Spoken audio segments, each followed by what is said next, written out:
This is really good StarCraft for everyone who just tuned in. We've seen some really good games out of RSVP, and now he's facing the top 3 player in North America on the ladder.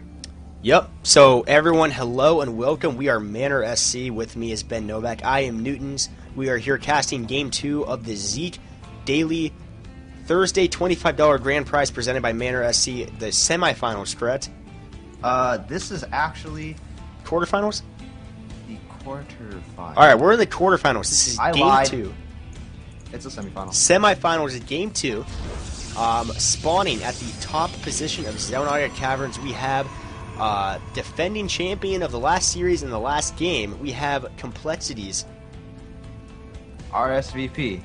You gotta leave the whole thing, man. Come on. Spawning at the bottom portion of the map, we have someone who has a very similar name to Tasteless, but he is tapeless. And you're not even gonna let me do the intro. It's all or nothing, man. It's all or nothing. Okay, so looks like we're probably gonna see some pretty standard openings here out of both players. I disagree. Well, okay, if all inning is standard, then I agree with you. If all inning for Terran is standard, Shut up. I tease the Terran. I tease. I tease. I receive the tease and don't get offended.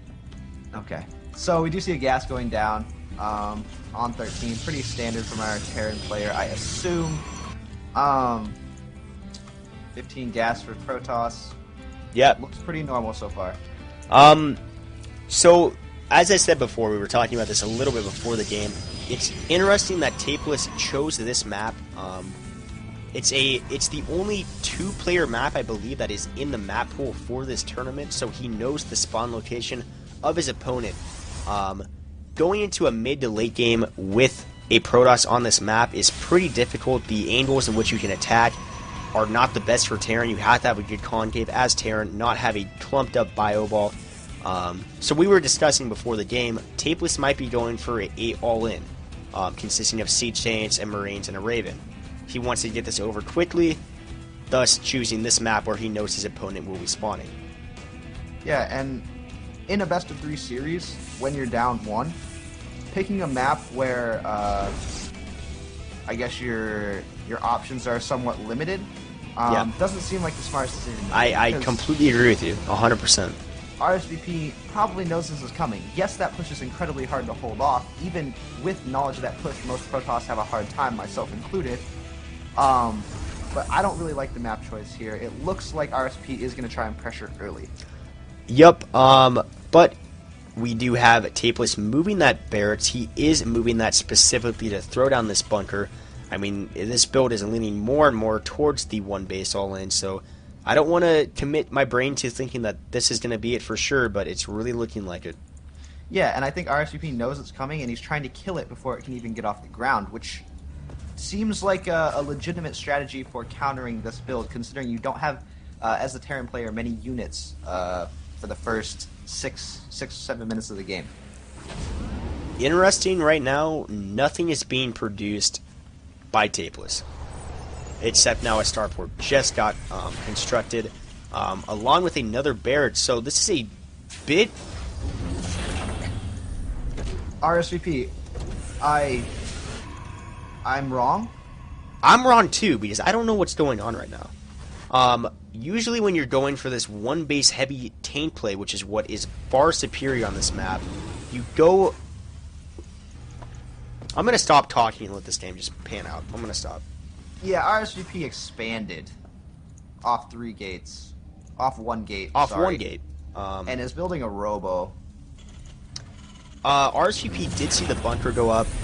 He does know that 1 base play is going to be initiated by Tapeless, so maybe he is under the assumption that he'll have enough time to get units out, especially with this robo up. I'm going to assume and hope he'll be going for Immortals if he wants to stay in this game.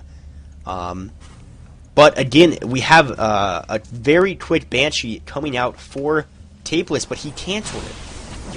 And he's building a Raven, which Okay. is legitimate. Ben, I'm face palming not because I'm like disgusted with any play, but I don't. The way he's doing this is awkward for me. It's a lot different than the norm. He's just not doing it the traditional Siege Tank Raven push play. The build order is not bad. It's well played, and it's well thought out. It's just not what you normally see. Yeah, and his gas is getting a little bit high for my liking. As I say that, maybe he produces a Banshee here and evens that out. But it looks like he's supply blocked with no depot on the way as well. Yeah, that is not good either. Maybe he's saving enough up to drop supply, but no, just now getting a supply depot up, or at least getting constructed. After the Raven got created, he is now going for Banshees, so canceling that first one to get the Raven out. Maybe scared of DT play. I'm not sure what the information is of Tapeless. He only knows about the expansion and the one gateway at this point in the game. Yeah, really smart by RSVP. He lost his first probe that was outside of Tapeless's base. Yeah. So he sent another one, because if you are expecting that all in, you want to make sure that you can see as soon as possible when that all in is coming.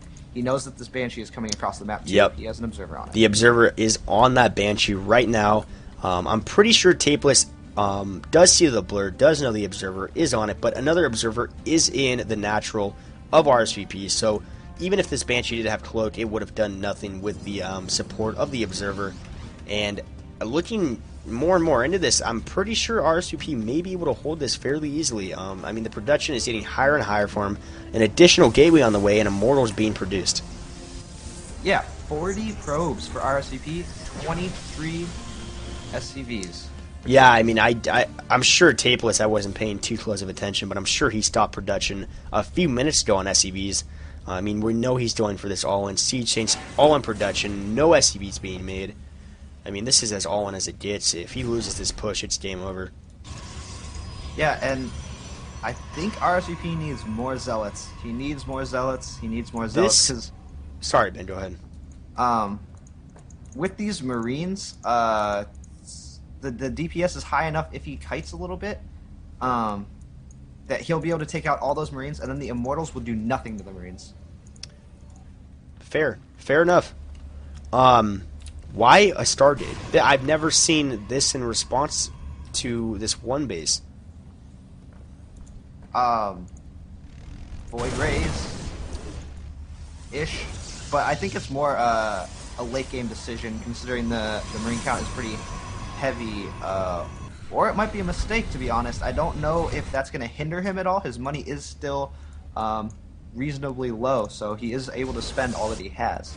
Yeah, this push is getting really, really scary from Tapeless. I mean, we have a really good army split from RSVP. He has these Immortal and Zealots in the back. He's going to sandwich this, but I mean, there's 3 Stalkers, a PDD going down, Siege Chains in the front. Will they even siege up? But coming from both angles, it looks like RSVP is going to power through this army. Yeah, and I mean, the Banshees are doing a good amount of damage. The Marines are not moving, no micro whatsoever. Oh, the Phoenix, or the Stargates for the Phoenix, and GG from Tapeless.